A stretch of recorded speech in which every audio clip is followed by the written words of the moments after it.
Olá, meus amores! Sejam todos muito bem-vindos. Hoje é o vídeo 14 do desafio 365 dias da minha jornada de autoconhecimento. Tô eu aqui com o Joy.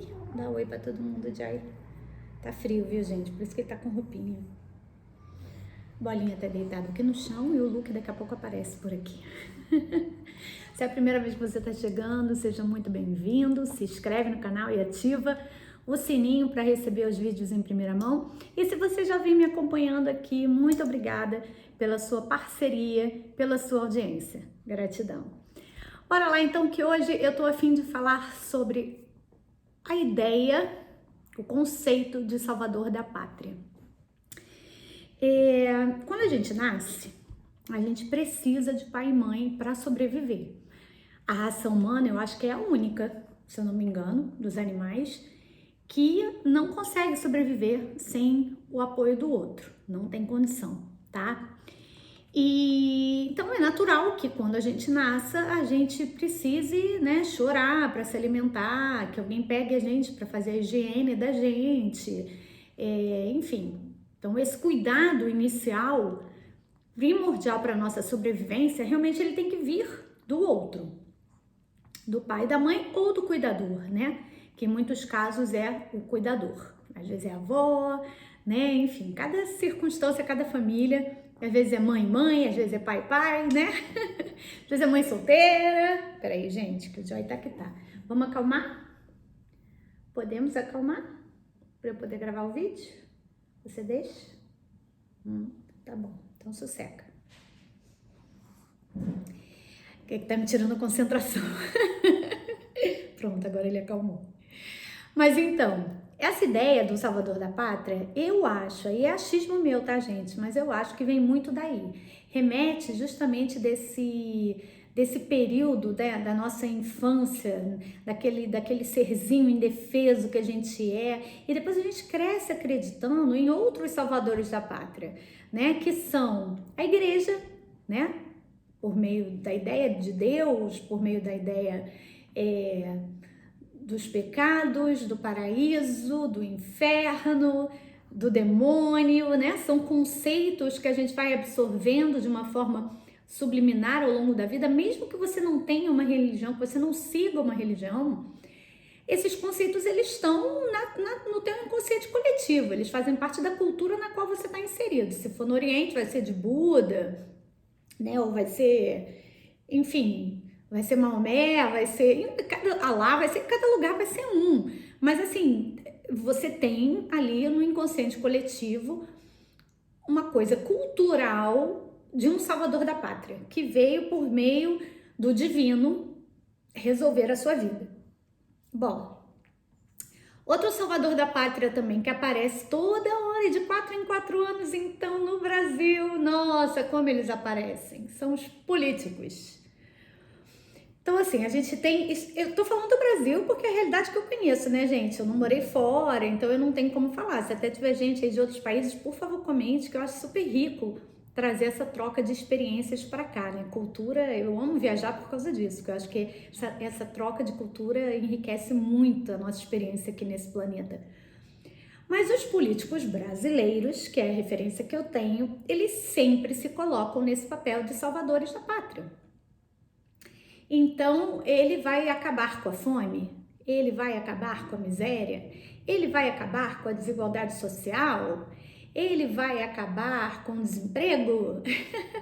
Ou seja, é um ser onipotente, onipresente, onisciente, quase um Deus, né? Que vai conseguir resolver tudo e, detalhe, num mandato de 4 anos. Ele tem 4 anos só lá para conseguir cumprir tudo aquilo direitinho. Olha só que sensacional, ele só tem 4 anos, mas ele garante que ele vai em 4 anos conseguir tudo aquilo. E aí, de novo, a gente coloca as expectativas, os nossos sonhos, os nossos desejos, a nossa credulidade, a gente coloca onde? Na mão do outro, desse político, que a gente espera que ele vai resolver a nossa vida. Outro salvador da pátria é a indústria farmacêutica, né, que vem crescendo fortemente. Gente, eu tomo remédio, eu tomo antidepressivo, eu não tô de maneira nenhuma minimizando a necessidade da gente ter remédios, medicamentos e, enfim, tecnologia na área especificamente da saúde.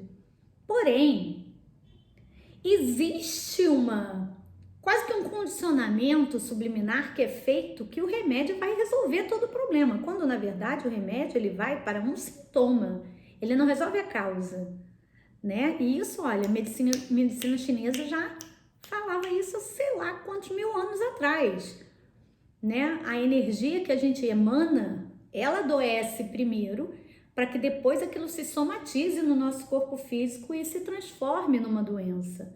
Então, em muitos casos, realmente, a gente precisa não só da medicina tradicional, como da indústria farmacêutica.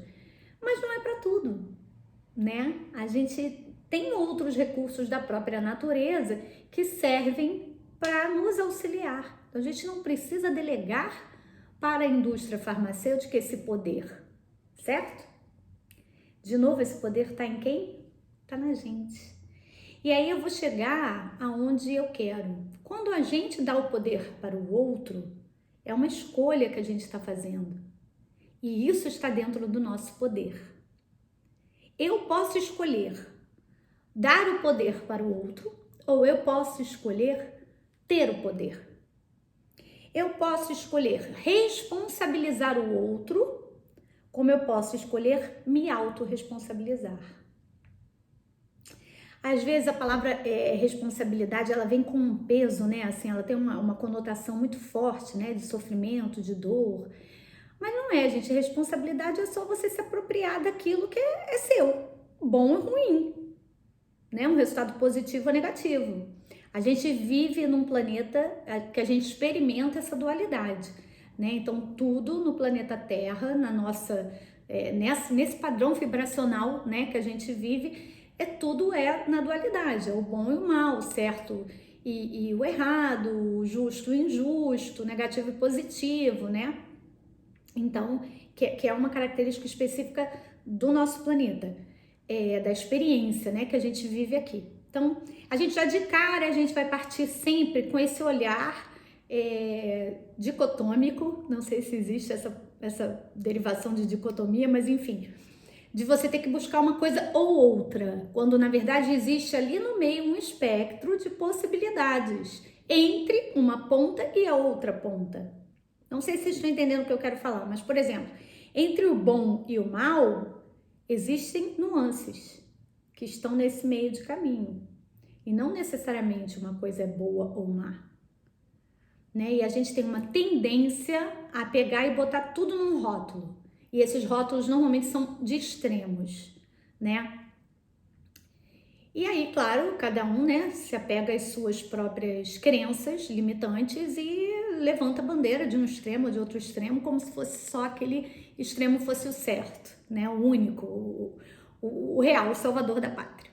Bom, talvez existam outros salvadores da pátria. Eu até gostaria que vocês colocassem aí se vocês percebem na vida de vocês ou na sociedade alguns outros salvadores da pátria. Eu reconheço esses, que na verdade os únicos que fazem sentido para mim são o pai e a mãe, ou os cuidadores, no primeiro momento de vida desse serzinho, porque ali realmente ele depende do outro. A partir desse momento, esse serzinho deve ser empoderado, para que ele entenda que o poder está nele, o poder das escolhas, o poder de ser bom ou ser mal, o poder de ser feliz ou ser triste, o poder de ser escasso ou ser próspero. E lembrando que entre essas dualidades que eu estou trazendo para vocês, existe ainda essas nuances, né? Então, entre o branco e o preto existe o cinza, o grafite, enfim, o branco, na verdade, tem todas as cores dentro dele, né? É sensacional. Então, olha só como eu tô abrindo vários... Esse vídeo vai ficar com várias pontinhas aí para vocês poderem pensar a respeito, tá? E até me digam se vocês querem que eu me aprofunde em algum desses temas. Mas eu tô trazendo hoje isso especificamente porque eu tive uma sessão com a Lu Gardenal e achei muito interessante porque nós falamos muito sobre isso, sobre esse conceito de Deus, esse conceito de universo, esse conceito dos seres extragalácticos, né? Enfim, de outros planetas e tal. Foi uma conversa filosófica, uma sessão filosófica muito interessante. Eu não vou entrar aqui nesse mérito de Deus, porque eu acho que é um mérito muito particular e é um mérito muito delicado. Eu não me sinto confortável de tocar nesse assunto, tá? Mas eu me sinto confortável de falar do poder que as igrejas, como instituições, como sistemas, se auto dão esse poder, né? Deve ser um outro verbo, mas não tá vindo na minha cabeça. Mas elas se autodenominam poderosas, né? E em nome desse Deus, veja bem, onde tem um homem liderando na igreja, em nome do Deus, é como se ele fosse um representante do Deus. Que poder é esse? Agora, você frequenta uma igreja, te faz bem, show de bola. Cara, eu não sou contra, não. Eu já frequentei várias, fui muito atuante, inclusive em algumas, como na Messiânica. Mas eu acho que a gente não pode perder a noção de que 20% do que está aquilo ali é Deus. O resto é homem. O resto são regras, o resto são leis, o resto são dogmas. Então não cabe a gente entregar a nossa vida, nossos sonhos, nossos desejos, nossa alma para nenhuma igreja. Como não cabe a gente confiar plenamente, cegamente em nenhum político. Como não cabe a gente dar a nossa vida nas mãos da indústria farmacêutica. Então é esse o ponto que eu quero ressaltar. A gente precisa voltar a se apropriar da própria vida. A gente precisa voltar a perceber que o poder está conosco. Dá uma olhada nas aldeias indígenas, as, né, que ainda seguem seus próprios rituais e tal. Cara, elas se alimentam com o que elas têm, elas se curam com o que elas têm e elas se regram com o que elas têm.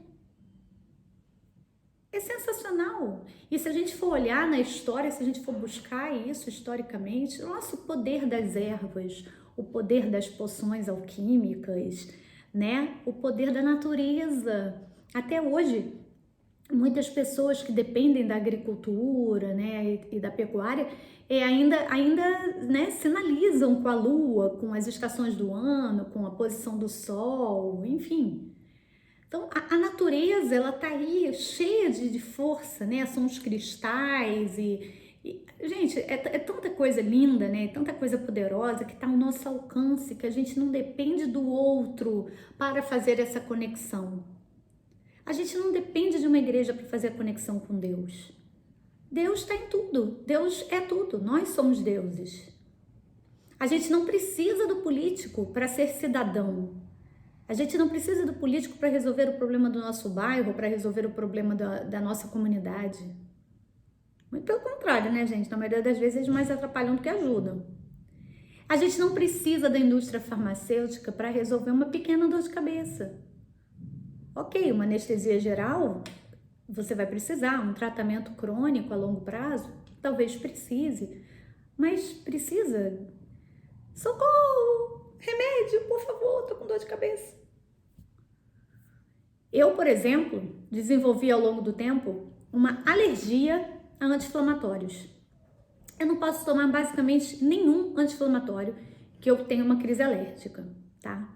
E as crises alérgicas vão desde pipoquinha até lábio inchando, enfim. Então, assim, eu tive que aprender a lidar com isso, porque eu não posso tomar anti-inflamatório, ponto. O meu organismo gritou e criou uma barreira energética. Eu já tomei muito anti-inflamatório, porque eu sou de uma geração em que era muito comum, né, dar anti-inflamatório e antibiótico à torta e à direita. E os próprios médicos, né, gente, que receitavam, enfim, se eu não me engano, não tinha nem receita controlada de antibiótico. Então, assim, eu fui submetida, né, a muito anti-inflamatório, muito antibiótico, e o meu corpo chegou uma hora que falou, chega, não entra mais aqui, e começou a criar uma alergia, um processo alérgico. E eu vou para veleda, eu vou para homeopatia, né, eu vou para aromaterapia, eu vou para o reiki, eu vou para outros recursos. Porque fazer o quê? Não posso tomar anti-inflamatório, ponto. Se for uma coisa muito séria, o médico vai entrar com antibiótico, vai pular né? Essa parte do anti-inflamatório. Se for uma coisa mais simples, ele vai me dar sei lá, uma coisinha que melhore um pouco a dor. Mas vocês entendem o que eu quero dizer? A gente não pode ser escravo, a gente não pode se deixar escravizar por nada. Até quando você faz uma escolha como eu fiz, essa escolha muito consciente, pelo menos por enquanto eu faço, né? De não abrir mão da fluoxetina, um antidepressivo foi um divisor de águas na minha vida. Eu já diminuí muito com a ajuda da minha psiquiatra, mas eu ainda não me sinto segura para tirá-lo completamente da minha vida. Mas foi uma escolha que eu fiz consciente. Com certeza em algum momento isso vai mudar, porque eu estou aberta a outros conhecimentos, a outros entendimentos, a outras vivências. Então essas informações vão chegar e em algum momento eu tenho certeza que eu vou conseguir substituir a fluoxetina por outra coisa. Ou até não substituir por nada, né? Porque o poder tá na gente, quem sabe eu chego nessa força, né? Da minha própria energia me curar. Olha que coisa linda. Eu acredito muito nisso. Eu acho que eu não tenho ainda condições para acessar essa energia. Ainda tem muito pensamento, muita crença limitante, muita coisa que me atrapalha nessa conexão. Mas eu acredito que seja possível. São os milagres que acontecem, né? Nada mais são, a meu ver, do que essa conexão com a nossa energia divina. Então, meus amores, o resumo da ópera de hoje é isso. Não deleguem o poder de vocês a ninguém.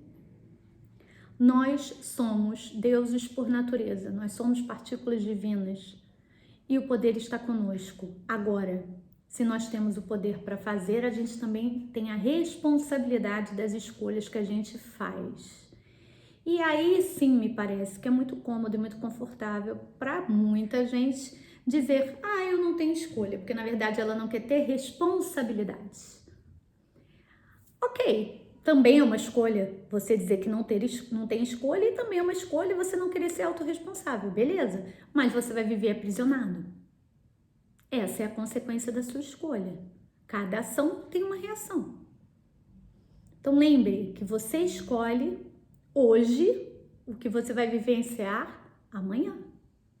Então, olhe bem direitinho para as escolhas que você está fazendo hoje. Faça essas escolhas com muita consciência, com os recursos que você tem hoje, naturalmente, porque é o que você vai colher amanhã. Agora, amanhã é um outro dia, como diz o Djavan. Amanhã, outro dia. Então, amanhã, você vai estar... É um novo você, que vai fazer outras escolhas. E que bom que a gente pode mudar. É o que eu sempre falo aqui, a vida é dinâmica e que bom que a gente muda de opinião e pode fazer escolhas diferentes a cada dia. Então, se você escolheu hoje errado, não tem problema, se acolhe, fala, cara, mas eu escolhi com os recursos que eu tinha, né? Então, ok, não era bem o resultado que eu queria, mas beleza, já me autorresponsabilizei e já farei uma nova escolha, uma escolha diferente amanhã, para que o meu depois de amanhã seja melhor. Por aí vai.